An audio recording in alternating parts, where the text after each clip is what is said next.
Today on Wrist Beards and Gear, we are going to talk about the new Gen 2 Apollo X4 from Universal Audio and how this played a key role in allowing me to continue to work.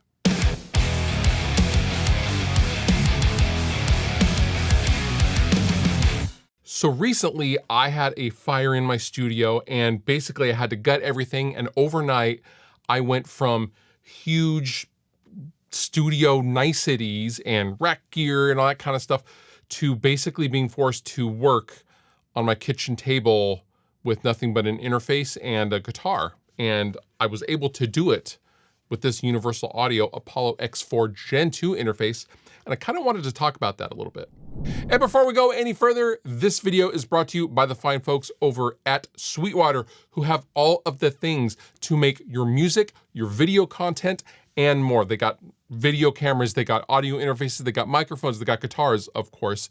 They have bass guitars, drums, electronic drums, keyboards, and more. Sweetwater.com is where you want to get all of your musical instruments. All thoughts and opinions are mine.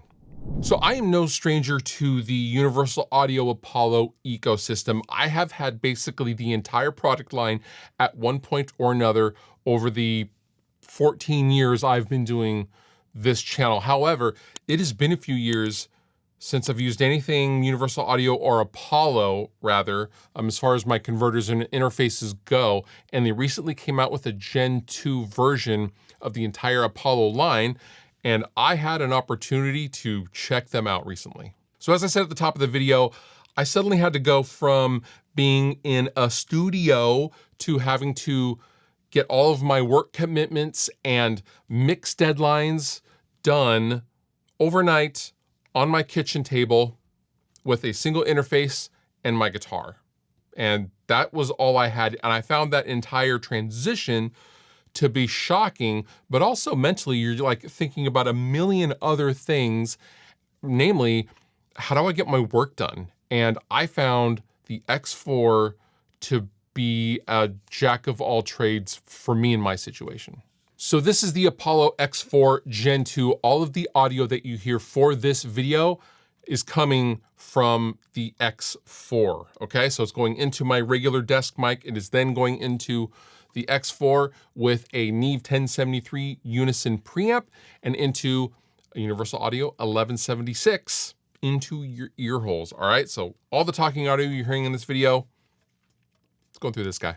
So what I didn't want to do for this video talking about the X4 is I didn't want to just rattle off a bunch of features and say, this is the greatest thing ever. I actually wanted to give you guys some real world experience, especially with the latest updates that affect the Gen 1 and Gen 2 Apollos, which we will get to in just a second, and how it really became clutch for me, specifically when it came to mixing.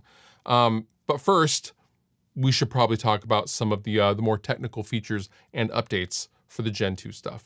Now, of course, there is onboard real-time DSP processing. The whole point of the Apollo line is to be able to real-time go into a digital version of a, let's say, a 1073 into an 1176 like I am doing now with virtually no latency. It's very, very convenient and nice. And that also means I can travel and go on write sessions in the mountains of California like I'm about to do next week with my X4 and have access to all the niceties and all of the sounds that vintage gear offers.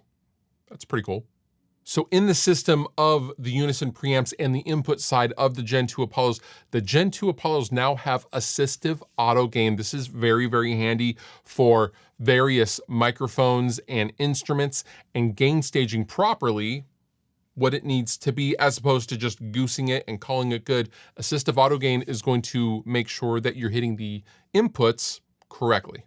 Now, another feature that has been improved for the Gen 2 Apollo interfaces is the new Headphone Amp. Now, the new Headphone Amp is going to be louder. It can handle more robust, more power-hungry headphones, real high impedance headphones.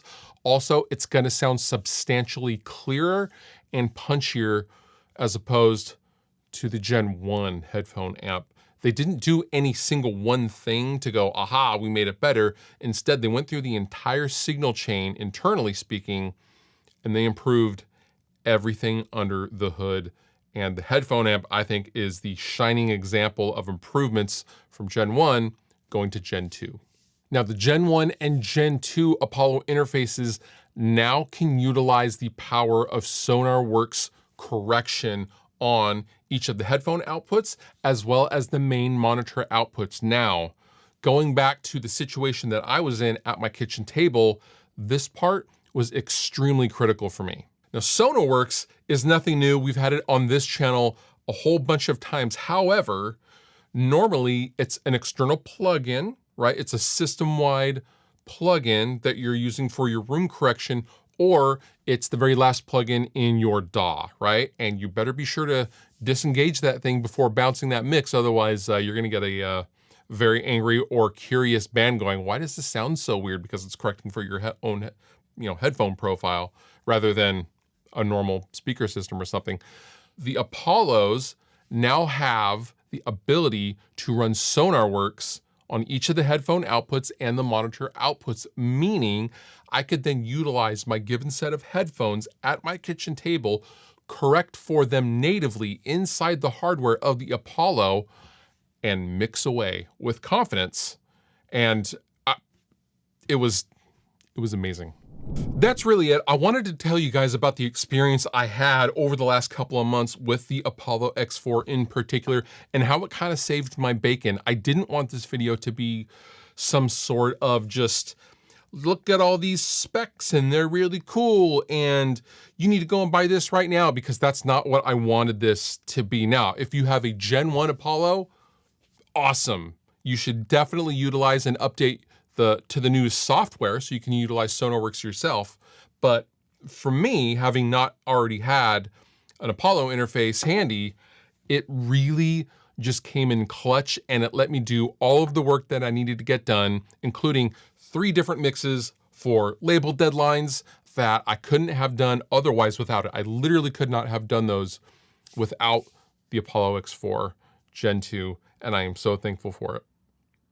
If you'd like to know more information about anything Universal Audio or the Apollo Series Gen 2 interfaces, I will link down below in the description. And with that, you've been wonderful. I've been Fluff. Thank you so much for watching. I'll see you next time.